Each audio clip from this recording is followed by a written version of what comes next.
Welcome to the Abrams Boxing Show, powered by Last Out Media and brought to you by www.15rounds.com, the worldwide leader in boxing news.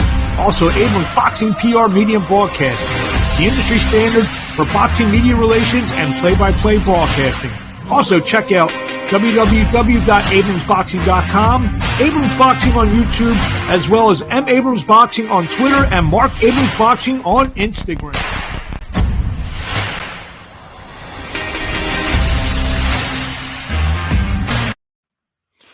Hello, boxing fans. Welcome to another edition of the Abrams Boxing Show. I'm Marc Abrams. We have a big show for you this week. I got undefeated light heavyweight Kenmon Evans right after his big win right here on Watch Boxing TV. Talked to him right after the fight. Also, if time permits, Kendall Holt, former IBF 140-pound world champion, chance to catch up with him a couple weeks ago at the Atlantic City Boxing Hall of Fame with good interviews, see what he's been up to. Let's get right down to the results of the weekend. WBA light heavyweight champion Dimitri Bivol went to 21-0 with 11 knockouts, retained his WBA light heavyweight championship with an easy 12-round unanimous decision over mandatory challenger Gilberto Ramirez. Ramirez now 44-1. That fight took place in Abu Dhabi. Scores were 118-110, 117-111 twice for Bivol, who was pretty dominant in this fight. He may have locked up the Fighter of the Year award with that win. Couple that with the win over Canelo Alvarez in May, and he has as good, if not a better resume than any fighter for 2022. So great win for Dimitri Bivol. Ramirez, who's been knocking everyone out at light heavyweight, just wasn't able to get anything going on Saturday in Abu Dhabi. And, part of that was, I think a lot of it was Dimitri Bivol would not give him anything.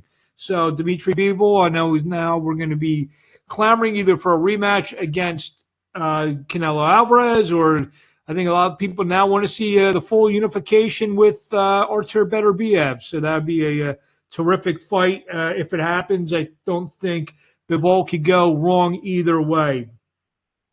Co-feature saw Chantel Cameron become the undisputed 140-pound world champion with a 10-round unanimous decision over undisputed welterweight champion Jessica McCaskill. Scores were 97-93 and 96-94 twice for Cameron, who's now 17-0. McCaskill's 12-3. Cameron retained her IBF and WBC belts and added the vacant WBA and WBO belts to give her the undisputed championship declaration. Also on the card, unbeaten super featherweight Shazvakan Rakhimov went to 17-0-1, notched his 14th knockout as he scored. He was behind on the cards to Zelfa Barrett to win the IBF, the vacant IBF 130-pound championship. Barrett dropped Rakhimov in round 3. Rakhimov came back and in round 4 dropped Barrett twice and stopped in round 9. I apologize, couldn't tell my 4s from my 9. In round 9, 2:35 was the stoppage time for Rakhimov, who's now the 130-pound world champion. Undefeated Saturday night on Showtime, undefeated David Morrell retained his WBA regular super middleweight championship with a 12th round stoppage over previously unbeaten mandatory Ados Yabasanuli. Yabasanuli now 16-1, 11 knockouts. It was a pounding for Morrell and got the stoppage in round 12th. And unfortunately, following the fight, Yabasanuli was taken to the hospital in Minneapolis, where he was to have suffered a subdural hematoma and he was been placed in an induced coma. So our prayers are out for Ados Yabasanuli for a recovery. Hopefully he can get well and, just every day at a time, one day at a time, and stay tuned to 15rounds.com for updates on the super middleweight contender. The co-feature saw Brian Mendoza score a stoppage win in round 5 over former 154-pound world champion Jason Rosario. The time of the stoppage was 35 seconds for Mendoza, who's now 21-2 with 15 knockouts. Rosario is now 23-4-1 with 17 knockouts. And Rosario said after the fight, he's calling it a career. kicking off the Showtime broadcast was undefeated middleweight Fedor Cherkessian, went to 21-0, scored a 10-round unanimous decision over a perennial contender Nathaniel Gallimore. Scores are 190, 99-91, and 97-93. Gallimore now 22-6-1, but Cherkessian comes home with the victory. Before the Showtime cameras rolled from Minneapolis, 3 fights were shown on the Showtime social media network channels with their Facebook and YouTube page. Longtime super middleweight contender Andre Durrell scored a 10th round stoppage over Yuneski Gonzalez in a light heavyweight belt. Durrell now 29-3 with 18 knockouts. Gonzalez falls to 21-4 with 21-4, 17 knockouts. Durrell dropped Gonzalez in round 9 and got the stoppage in round 10. Also on the Showtime YouTube social media show, former unified champion Julian Williams went to 28-3-1. He scored a 8-round unanimous decision over Rolando Mancia. Scores were 80-71 and 79-72 twice for Julian J. Rock Williams. He was now, I think, a campaign at middleweight after being the unified 154-pound world champion. And in a rematch, super lightweights, Kent Cruz and Enrico Gogahia battled to their second consecutive draw. Scores were 76-76 twice and 78-74 for Gogahia. Cruz now 16-0-3. Gogahia 13-0-2. They fought in last February. It was a draw. Fast forward to November, a draw. Let's see if they do it a third time to see whose hand can be raised on between Gogahia and Cruz. Last Tuesday in Japan, WBC light flyweight champion Kenshiro Teraji went to 20-1, notched his 12th knockout as he unified the WBA belt with his WBC belt as he stopped former WBA champion Hiroto Kiyoguchi. Kiyoguchi now 16-1, 11 knockouts. In round 5, actually round 7, there was knockdown in round 5, fight stopped in round 7. The co-feature bout that night, fast-moving Puerto Rican southpaw Jonathan Gonzalez went to 27-3-1 as he retained his WBO light flyweight championship with a 12-round unanimous decision over previously undefeated Shokechi Iwata. Scores were 117-111 and 116-112 for Gonzalez. Last Friday night in Plant City, Florida, the Pro Box finished up their last chance tournament with Antonio Moran winning the $50,000 prize with a 10th round stoppage over Kendo Castaneda. Moran now 29-5-1, 20 knockouts. Castaneda falls to 19-6. That took place, like we said, in Plant City, Florida. This week got some good action going on. WBO middleweight champion Janabek Connolly will take on Denzel Bentley for the WBO middleweight championship. That will take place on ESPN Plus at the Palms Casino Resort in Las Vegas. Also seeing action will be the top-ranked debut of WBA minimum weight champion Sanessa Superbad Estrada. She takes on Jasmine Gala Villarreal. That will take place, again, as the co-feature of Alum Connolly and Bentley. I like Alum Connolly by mid-round stoppage. Maybe I'm also going to pick Estrada by stoppage as well. She's one of the best female fighters on the planet for sure, and I expect a big outing out of Sanessa Estrada in her top-ranked debut. Saturday night on the Zone, live in Cleveland at the Rocket Mortgage Fieldhouse. Hometown kid Montana Love takes on Steve Spark in a junior welterweight contest. Spark coming all the way from Australia. Some pretty good undercard fights on that bill as well. Friday afternoon on Fight.tv, which is most of the time it's a pay-per-view service. The fight on Friday between Sonny Edwards and Felix Alvarado, I believe you can access for free. So that will take place in Sheffield, England for Edwards IBF Flyweight Championship. Alvarado, former champion at 108 pounds. So that should be an interesting An interesting fight live on fight.tv. Thursday night, right here on watchboxingtv.com, the Pain Boxing Series Rumble in Paradise takes place. So it will be presented by Chiro Promotions live in Sosue, Dominican Republic. That will take place live Thursday night, November 10th at 7 p.m. Eastern. There'll be a couple of Olympians on the show, and some of the best fighters have been on the Pain Boxing Series, have been tabbed to take part. So that'll be Thursday night, 7 p.m. Eastern time. Some news items of the week. Get the news items. Former IBF super middleweight champion Caleb Plant announced on social media last week that he will take on David Benavidez, the former two-time WBC super middleweight champion, in a fight that will most likely be on pay-per-view sometime. I'm here in February or March live. Or it could be on pay-per-view. Benavidez also acknowledged that the fight's happening. Grudge match going down. Terrific fight. Can't wait to see it. Can't wait to be there. Depending on the date, looks like I could be wherever the fight takes place. If it takes place, especially in Las Vegas, would love that. Another trip out there. Always looking for a good trip out to Vegas and to see Plant Benavidez. If it's on a big pay-per-view show, I'm all down for it.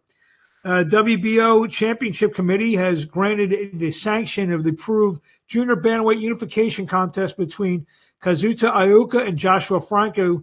That fight's going to take place December 31st in Japan.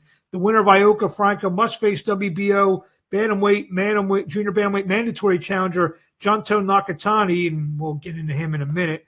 180 days, so good fight New Year's Eve. I'm sure one of the good streaming services will pick up that fight. During the Showtime Morrell Yasabanoli fight, Showtime announced a real terrific fight between Michelle Rivera, 24-0, 14 knockouts, taking on Frank Martin. Martin, 16-0, 12 knockouts. I think the winner of that fight jumps right to the headline to get a lightweight title shot, maybe against Gervonta Davis, which could happen, I'd say, midway through 2022. I think Davis will probably fight in early 2023, rather. Davis will fight early in the year, and then maybe his second defense will be against the winner of Rivera and Frank Martin. So it should be an interesting couple fights for Gervonta Davis. But that fight, the Rivera Martin fight's going to take place on December 17th, live on Showtime, be part of a Showtime special edition fight card.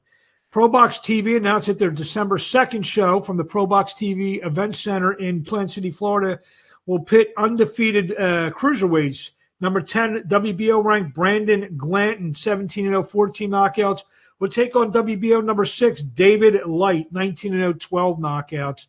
Should be an interesting fight there. The WBO Championship Committee, in accordance to the news that we just talked about with Franco and Ioka, has ordered the camps of Jesse Rodriguez and Christian Gonzalez to begin negotiations to fight for the WBO Flyweight Championship.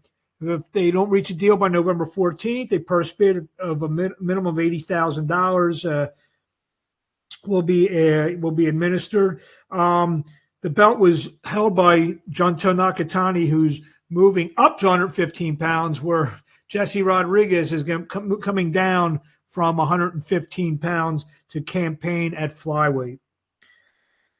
Super lightweight contender Shenard Bunch, 19-1-1, 16 knockouts, has appeared on Showbox. Will look to continue to keep his getting to the rankings. He will take on former world title challenger Hank Lundy, 31-11-1, 14 knockouts. That will take place on December 9th in Newtown Township, Pennsylvania, about a half hour, 25 minutes outside of Philadelphia. So I should be at that fight. Be a good test for Shenard Bunch. And finally, featherweight contender Michael Conlon, 17-1, 8 knockouts. The former world title challenger will return to take on former European champ Kareem Gurfey, 31-6, 9 knockouts. That will take place December 10th at the SSE Arena in Belfast, Northern Ireland. That will kick off a huge day of boxing for ESPN Plus, as they will start off with that fight card on December 10th, and then they will, I guess, have the at least the prelims. I believe the Lopez and Pedraza fight probably is going to wind up on ESPN after the Heisman Trophy, but they'll have some good prelim fights from Top Rank's Madison Square Garden show on December 10th. Earlier this week, I was fortunate enough to be ringside and commentate for WatchBoxing.tv in Myrtle Beach, South Carolina, where they had a terrific 9-bout card. And in the main event, a good-looking light heavyweight by the name of Kenmon Evans, who fights for Christy Martin Promotions, scored a stoppage win over Manny Woods in the main event of that fight. And Evans is a light heavyweight to keep an eye on. So I had a chance to catch up with Evans after the fight, and this is what he had to say. New NABA Continental Champion Kenmon Evans, big win tonight, knocks out Manny Woods, the main event here in Myrtle Beach, South Carolina. Talk about the fight. It seemed like the first few rounds, you were saying you were so relaxed, you could have been on a rocking chair, just relaxing, and then you kind of turned it up. I think I got too relaxed, and I was just getting impatient because I mean the game in boxing is hit and don't be get hit. I get kind of bored when there's no action sometimes, so I kind of get over excited by forcing the action. So I think that's probably what happened. I don't know if we said between 3 and 4 or 4 and 5. It almost seemed like the way you came out and started up and everything. It's almost like you got a talking to in the corner. Is that what happened? I just seen his body movement. I really wasn't putting as much power on my punches. I was just letting it flow. So after I started to turn it up, medium and high and everything, I just felt like I came out. So talk about the finish. It was very weird. You were knocking him down, but you were smiling when he was getting knocked down. And did you notice that? I mean, to be honest, I was smiling because, to be real, Well, he was smiling too. For real, because he was telling me, he was like, "Oh, good one," and he was telling me he was telling me. Interview. Congrats. No problem, bro. Congrats, right? I mean, he was a tough veteran, and I already knew him for back in the day, so I knew he was going to be slick and come with tricks. And like I said, he took a lot of punches, hard punches, and I kind of figured he was going to do that, but I didn't want to get too overexcited about it because I knew he was a strong opponent. Round 4, you seemed started to break his will a little bit. Is that what you felt? I mean, you could say that, but I just kept to the game plan and used my jab and break him down and take him to deep waters.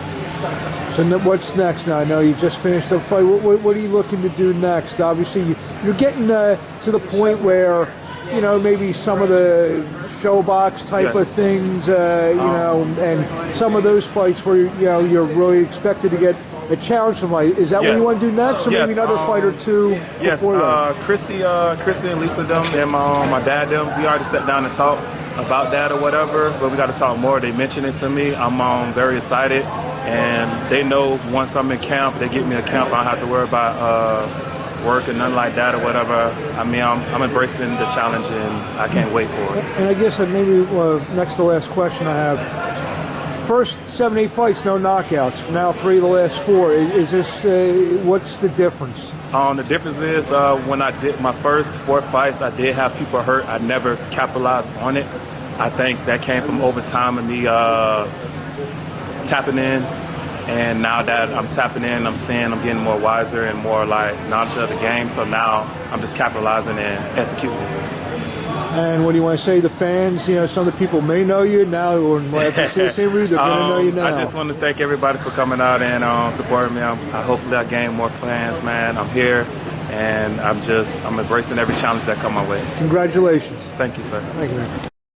There you have it, Kenmon Evans, very impressive winner on Saturday Night Live in Myrtle Beach, South Carolina, live on WatchBoxingTV.com. He's a very impressive fighter. Another fight card I forgot to mention this week, Saturday night on BXNGTV.com. Rising Star Promotions. It will be live from the Showboat in Atlantic City. Emmanuel Rodriguez, good-looking fighter, very popular fighter in the New Jersey area will be headlining that night in Atlantic City. So we got a lot of good stuff this weekend, with the ESPN show. I like the DAZN show, not the biggest names, but there's a lot of competitive fights.